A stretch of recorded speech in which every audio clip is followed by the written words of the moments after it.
ஓம் மகா மாரியம்மனே போற்றி போற்றி. இன்றைய உரையில் நாம் 3 மாரியம்மன் ஆலயங்களை பார்க்க இருக்கின்றோம். முதலாவதாக ஆனைக்குப்பம் மகாமாரியம்மன் பற்றி பார்ப்போம். நாகை காய்தமில்லத் மாவட்டம் நன்னிலம் வட்டத்தில் இருக்கின்றது ஆனைக்குப்பம் ஊராட்சி. அங்குள்ள மகாமாரியம்மன் திருக்கோவில் மிகவும் பிரசித்தி பெற்றது. கிராம மக்களை ஒன்று சேர்த்து அருள்பாலிக்கும் காவல் தெய்வம் இந்த மாரியம்மன். அன்னை காவிரியின் நீர்வளத்தால் எல்லா வளமும் பெற்று இனிதே திகழும் சோழ மண்டலத்தில் கோச்செங்கோ சோழனால் உருவாக்கப்பட்டு தமிழ் வளர்த்த நால்வரில் ஒருவரால் பாடல் பெற்ற புண்ணியஸ்தலம் நன்னிலம். அதற்கு தெற்கே 3 தொலைவில் காவிரியின் கிளை நதியாம் விளம்பாற்றங்கரையில் அமைந்திருக்கும் பஞ்சலிங்க கஷேத்திரமே ஆனைக்குப்பம் கிராமம். அடியார்தம் வினையாவும் ஆழ்ந்தெடுத்தாட்குள் கடிபுகள் அன்னை கருமாறி உன் அருளால் நானும் வினைசை நனி ஆனை குப்பத்தில் ஆளும் அரசாம் அவள் என பாடல் பெற்ற சிறப்பு வாய்ந்த ஸ்தலம் இது. அடுத்ததாக கர்நாடகா சவுண்டாட்டி ரேணுகா எல்லம்மா தேவியை பார்ப்போம்.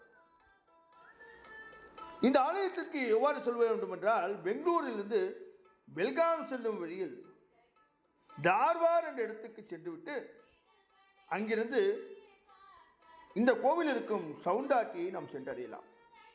அங்கிருந்து 5 கிலோமீட்டர் தொலைவில் சித்தார்த்த பர்வத் என்ற குன்றில் இந்த கோவில் அமைந்திருக்கின்றது. கர்நாடக மக்களுக்கு கண்கண்ட தெய்வம் இவள். சித்தார்த்த பர்வத் என்ற குன்றில் குடிகொண்டு எல்லோருக்கும் அருள்பாலிக்கின்றாள் இந்த அம்மன். யமதக்னி முனிவரின் கோபத்தால் மகன் பரசுராமரால் ரேணுகாதேவி தலை வெட்டப்பட்ட ஸ்தலம் இது. இங்கு அம்மன் தலையை மட்டுமே நம்மால் பார்க்க முடியும். அதற்குத்தான் வழிபாடு. 1514ஆம் ஆண்டு கட்டப்பட்ட மிக பழமையான கோவில் இது. மன வேறுபாட்டால் கணவரை பிரிந்தவர்களுக்கு ஒன்று சேர அருள்பாலிக்கின்றாள் இந்த தேவி. இங்கு சத்தியமா என்ற தேவிக்கு சன்னதி இருக்கின்றது. ரேணுகாதேவி தன்னை வழிபட வருபவர்கள் கோவில் குளத்தில் குளித்துவிட்டு சத்தியமாவை வழிபட்ட பின்னரே என்னை வணங்க வேண்டும் என்று கட்டளையிட்டிருக்கின்றாள் என்று கூறப்படுகின்றது. 7 லட்சம் பேர் ஒன்று திரண்டு தேரோட்டத்தை நடத்துகின்றார்கள். பங்குனி மாத பௌர்ணமி அன்று தேரோட்ட விழா நடைபெறுகின்றது. இந்த கோவில் மிகவும் பிரசித்தி பெற்றது கர்நாடகத்தில்.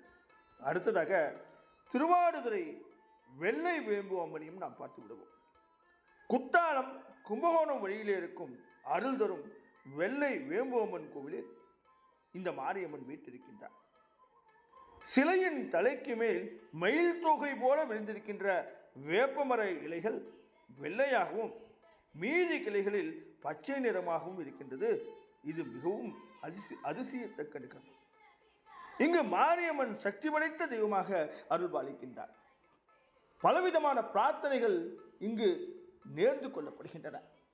இங்கு வேம்பு மட்டும் அதிசயம் கிடையாது, நிகழும் சம்பவங்கள் அனைத்துமே மிகவும் அதிசயமானவை. ஒரு முறை இந்த மரம் விழுந்துவிட்டு மீண்டும் துளித்த போதும் மாரியம்மனுக்கு மேலுள்ள கிளைகளின் இலைகள் மட்டும் வெள்ளையாகவே இருப்பது மிக மிக மிக அதிசயமான ஒன்று. இப்பேற்பட்ட அதிசயமான விசேஷமான கோயில்களை தயவு செய்து நீங்களும் தரிசித்து அம்பாளின் அருளை பெற வேண்டி இந்த உரையை தோறு முடித்து நாளை வேறொரு மாரியம்மன் ஆலயத்தில் உங்களை சந்திக்கின்றேன். இன்று விரிந்து நாளை சந்திப்போமா? ஓம் மகா மாரியம்மனே போற்றி போற்றி. ஓம் மகா மாரி